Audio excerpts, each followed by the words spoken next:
Kinumpirma ngayong gabi ni Senate President Tito Soto ang planong paupuin bilang Senate President si Senadora Loren Legarda bago matapos ang 20th Congress. Sa gitna po yan ng mga alingas-ngas ng umano'y kudeta sa Senado at social media post ng isang senador tungkol sa power sharing. Saksi si Ian Cruz. Thank you very much, Madam President. Madam President, nice to see you on the yes, session resumed already, right, Madam President? Yes, session is resumed. Hindi si Senate President Tito Soto kundi si Senadora Loren Legarda ang nakaupo sa upuan ng Senate President nang mag-resume ang sesyon matapos ang mahabang suspension kanina. Madam President, I move that we adjourn session until 3 o'clock in the afternoon, Monday, February 9, 2026. I so move, Mr. President. Madam President. Any objections? I don't see the minority here, only the majority. This is also in cooperation with the minority. With the minority. They know that yes. we're going to adjourn. No objections heard. Session is adjourned until Monday, 3 o'clock. February 9, 2026.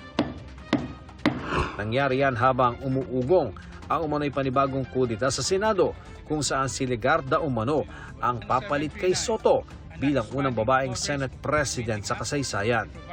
Sa larawang ipinost ni Senador Kiko Pangilinan, kitang nakangiti siya kasama sina Soto at Legarda at mga kapwa taga-majority na sina Senador Ping Lacson, Zubiri, JV Ejercito, Win Gatchalian, Risa Ontiveros at Bam Aquino habang nasa Senate Lounge. #PowerSharing ang inilagay na caption sa larawan. Pagkatapos ng sesyon, tinanong ng media sina Legarda, Zubiri at Soto. Ma'am, Senate President naman. Presiding officer. Ma'am, nag-tweet si Senator Kiko #PowerSharing. I don't know. Maybe you ask Senator Kiko. Ma'am, pero would you confirm, ma'am, kayo daw yung tinutulak na Senate President? Thank you. Bakit, Madam President? Was there She's an attempt po? maybe the future president of the Senate. We'll see. Future. Yeah, we discussed and all's well that ends well. Our group is more solid than ever now. Wala, nakakatuwa lang namin. Pero may attempt pa talaga, sir, na magpalit ng leadership? Well, better ask them. Better ask them. Wala akong alam. Meron bang sinasabing power sharing doon sa sa post ni Sen Kiko? Bibiro lang yun. Nang tanungin tungkol sa umano'y kudeta, sabi ni Soto, Sir, can you say na you thwarted an attempt? Not me, it's the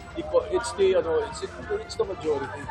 The majority They thwarted. always decide. The majority thwarted an attempt on your leadership, sir. Okay, sir. So there was an attempt and you were able to prevent?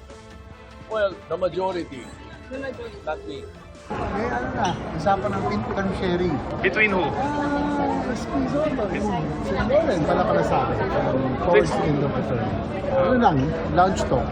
Para daw all's well that ends well. Ganda, walang away, term sharing. Kung saan. Will there be term sharing? Power sharing daw po kayo sa In Senate. the near future. Nagkaroon ng attempt. Kayo naman. Kasi namin, we're all one big happy family. ngayong gabi, kinumpirma ni Soto na ang plano ay paupuin si Senadora Legarda bilang Senate President bago matapos ang 20th Congress. How are you feeling? Same. Really? Same. No worries? No. Ako ba, Senator, I can do any work in the Senate. I can be majority leader, minority leader, Senate President, or even a regular senator. Para sa GMA Integrated News, ako si Ian Cruz, ang inyong saksi. Mga kapuso, maging una sa saksi. Mag-subscribe sa GMA Integrated News sa YouTube para sa iba't ibang balita.